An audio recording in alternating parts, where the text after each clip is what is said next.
Selamat datang di konten spoiler. Jadi kalau kalian gak suka konten beginian, silakan close video ini. Tapi jika Anda semua gak masalah di spoiler, siapkan cemilan, pasang posisi rebahan, dan mari kita mulai videonya. Juragan.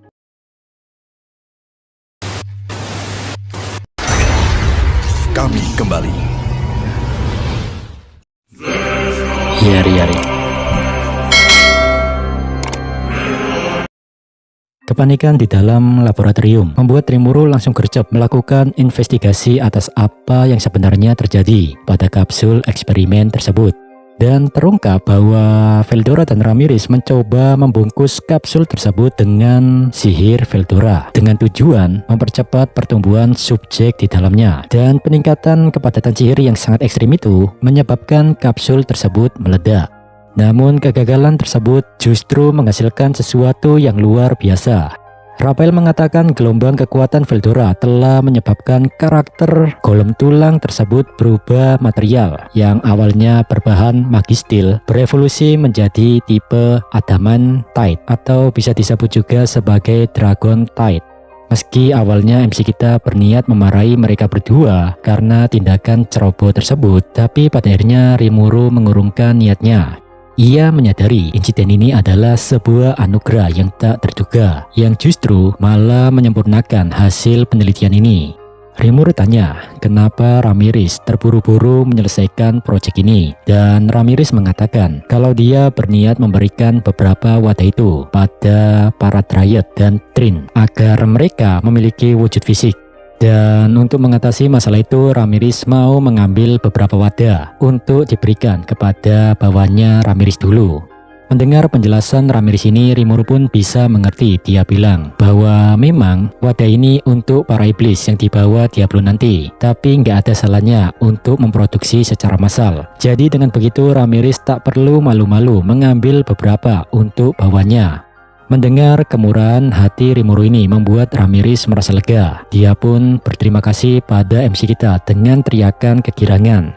Di sisi yang lain, Veldora tertawa dan berkomentar bahwa meskipun dia selalu menganggap Rimuru murah hati, tapi kali ini Rimuru benar-benar bersikap terlalu dermawan. Ketika melihat suasana yang lagi sedang baik ini, Veldora memutuskan untuk tidak menahan diri dan mengajukan permintaannya sendiri. Namun sebelum Veldora menyampaikan apa yang dia inginkan, Rimuru langsung menolaknya.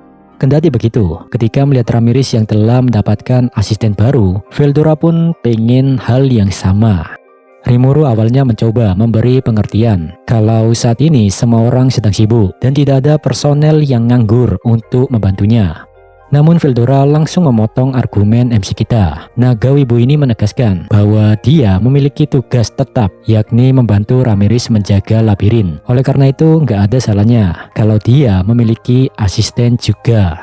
Secara jujur dan tanpa malu, Naga Wibu ini mengungkapkan kalau dia butuh seseorang yang bisa membantunya bersantai, menenangkan pikirannya, dan yang terpenting, seseorang yang bisa selalu memujinya. Ketika mendengar alasan konyol Veldora yang haus pujian, Rimuru hanya bisa terdiam dengan ekspresi wajah heran. Menanggapi keinginan narsis Veldora yang meminta asisten khusus untuk memujinya, Rimuru hanya bisa menolak karena merasa tidak ada pengangguran di Tempest dan mau mengemban tugas konyol tersebut. Namun Veldora justru meminta Rimuru gak usah cemas mencarikan seseorang untuknya karena beliau sudah memilih kandidatnya sendiri untuk tugas tersebut. Veldora mengungkapkan bahwa sejak dia masih berada di dalam perut Rimuru, rahim Rimuru, Veldora nih sudah memiliki seseorang yang diyakini bisa menjadi pendampingnya. Lantas Rafael pun menjelaskan kalau sosok yang dirujuk Veldora adalah spirit tingkat tinggi yakni Ifrit. Sontak Rimuru terkejut mengetahui kalau kandidat asisten yang dimaksudkan Veldora adalah Ifrit. Ya kalian tahu sendirilah, Ifrit itu spirit tingkat tinggi yang dulu pernah merasuki Shizue Izawa.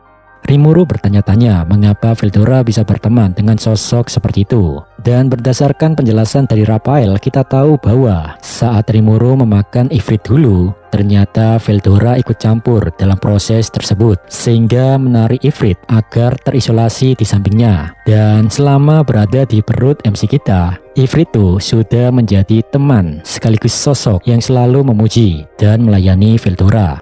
Mendengar hal ini, Rimuru akhirnya memahami hubungan unik yang terjalin antara sang naga badai dan Ifrit. Sambil menatap Veldora, Rimuru bertanya padanya, "Nak Veldora, jadi kau mau aku membangkitkan Ifrit ya?" Senang karena Rimuru cepat paham akan keinginannya, Veldora tertawa bangga. "Wahahaha, syukurlah kau cepat mengerti, Rimuru yo." Sementara itu Rimuru masih terdiam. Dia tak menyangka Ifrit yang dulunya musuh kini telah berubah menjadi sosok yang begitu dekat dengan naga badai. Kendati demikian, MC kita tak langsung memberikan persetujuannya. Dalam diamnya, perasaan MC kita campur aduk. Dia memikirkan sejarah kompleks antara Ifrit dan mendiang Shizue Izawa.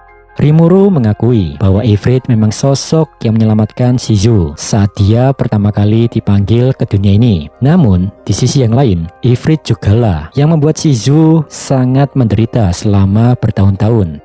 Beban moral tersebut membuat Rimuru tak bisa begitu saja mengangguk dan setuju dengan keinginan Veldora. Sementara itu, Veldora menjadi panik karena Rimuru hanya berdiam saja. Lalu Ramirez ikut nimbrung dan mendesak MC kita agar mengabulkan keinginan masternya, yakni Veldora. Mengesampingkan semua itu, Rimuru tetap ragu membangkitkan Ifrit karena loyalitas makhluk itu hanya kepada Leon. Rimuru nggak yakin tuh saat Ifrit dibangkitkan nanti dia bakal mau melayani Veldora. Kendati begitu ya, Veldora dengan santai menepis kekhawatiran MC kita dengan mengatakan bahwa dia barusan sudah bertanya pada Ifrit sendiri tentang hal ini. Tentu, Rimuru terkejut menyadari Veldora bisa berkomunikasi secara langsung dengan Ifrit yang masih terkurung di dalam perut Rimuru. Di situ juga Ramirez ikut memuji kehebatan Veldora, dan peri kecil ini juga mengungkapkan bahwa sebenarnya Ifrit secara nggak langsung sudah membantu mensummon banyak salamander api untuk keperluan kereta sihir mereka. Sontak ucapan Ramirez itu mengubah sudut pandang Rimuru tentang Ifrit, dan beliau mulai mempertimbangkan permintaan Veldora. Rimuru bilang, "Yari, baiklah, kau menang nak Veldora, tapi Ifrit akan jadi tanggung jawabmu, oke?" Mendengar keputusan Rimuru, Veldora pun sangat bahagia.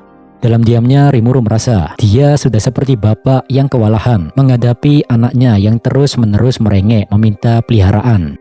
Dan kemudian mereka bertiga pun ke laboratorium lagi. Di situ Veldora memutuskan untuk menggunakan tubuh atau wadah hasil eksperimen sebelumnya sebagai wadah untuk Ifrit.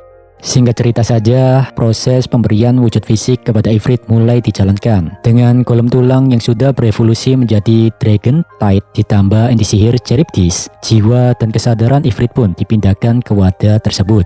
Begitu proses penyatuan dimulai, kapsul itu mengeluarkan suara drum mesin.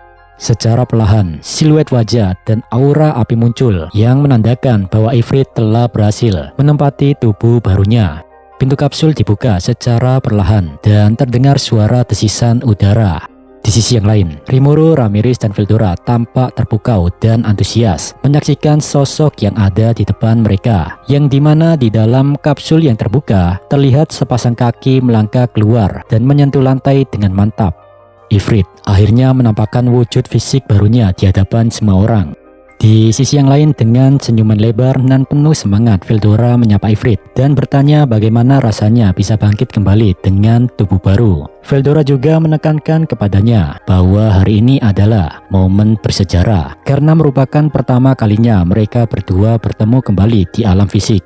Dengan nada sedikit gugup, Ifrit bilang, Tuan Veldora dan Tuan Rimuru, terima kasih banyak sudah memulihkan saya." Entah kenapa saat melihat sosok di hadapannya, MC kita sangat shock. Beliau tak tahu harus bilang apa. Bahkan wajah Rimuru tampak memerah saat menatap Ifrit. MC kita menyadari adanya perubahan anatomi yang sangat mencolok. Dia sangat ingat betul wujud Ifrit sebelumnya nggak begini, yang dimana sekarang Ifrit memiliki sesuatu yang sangat kenyal-kenyal. Rimuru sendiri merasa malu mengatakannya secara langsung tentang hal ini. Ya, intinya di sini MC kita terkejut pada perubahan aset pada tubuh baru Ifrit. Di sisi yang lain, sambil melihat tubuh barunya, Ifrit berkata, "Waduh, wujud ini sih, kurasa salah." Sepertinya selera Tuan Veldora. Ifrit menyadari bahwa ada sesuatu yang tak biasa dalam wujud barunya.